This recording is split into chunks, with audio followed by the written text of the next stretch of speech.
बात करेंगे बुलेटिन की। सबसे पहले बात, पीएम मोदी कांग्रेस पर देश के लोगों की संपत्ति घुसपैठियों को बांटने की कोशिश का आरोप लगा रहे हैं, तो दूसरी तरफ गृह मंत्री अमित शाह ने आज कांग्रेस पर देश में शरिया कानून लागू करने की साजिश रचने का इल्जाम लगाया। अमित शाह ने राहुल गांधी पर निशाना साधते हुए कहा कि देश के कानून धर्म के आधार पर नहीं बन सकते। जय जय श्री राम।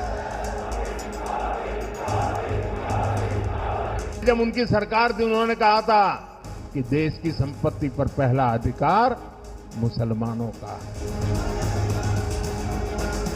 मैं राहुल गांधी जी को पूछना चाहता हूं, पर्सनल लॉ को आप आगे बढ़ाएंगे तो क्या ये देश अब शरिया के आधार पर चलेगा?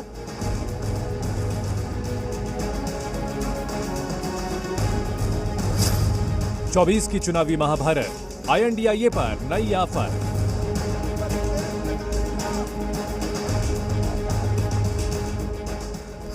विपक्ष पर चोट, शरिया कानून वर्सेस यूनिफॉर्म सिविल कोड।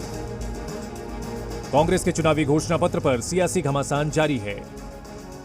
संपत्ति और विरासत के आरोप झेल रही कांग्रेस पर अमित शाह ने आज शरिया कानून का प्रहार किया। MP के गुना की रैली में गृह मंत्री अमित शाह ने कांग्रेस के घोषणा पत्र का हवाला देते हुए पूछा कि पर्सनल लॉ को आगे बढ़ाने की बात के क्या मायने हैं। क्या कांग्रेस पार्टी देश में शरिया कानून लागू करना चाहती है? कांग्रेस ने अपने घोषणा पत्र में अपीसमेंट की उनकी पुरानी आदत को फिर से एक बार रिपीट किया है। कांग्रेस के घोषणा पत्र में पर्सनल लॉ को हम आगे बढ़ाएंगे ये बात की है। मैं राहुल गांधी जी को पूछना चाहता हूं, पर्सनल लॉ को आप आगे बढ़ाएंगे तो क्या ये देश अब शरिया के आधार पर चलेगा? गृह मंत्री अमित शाह ने एक बार फिर देश भर में UCC लागू करने का जिक्र छेड़ते हुए कहा कि हिंदुस्तान शरिया कानून से नहीं बल्कि UCC से चलेगा। वहीं अमित शाह के बयान पर कांग्रेस के प्रवक्ता सुप्रिया श्रीनेत ने पलटवार किया और बीजेपी पर देश को बांटने का आरोप लगाया। भारतीय जनता पार्टी ने अपने घोषणा पत्र में स्पष्टता के साथ कहा है, हम यूनिफॉर्म सिविल कोड को लाएंगे, UCC की शुरुआत की है, उसको हम आगे बढ़ाएंगे। राहुल गांधी जी पर्सनल लॉ की बात करते हैं, वो देश को खंड खंड तोड़ने की बात है।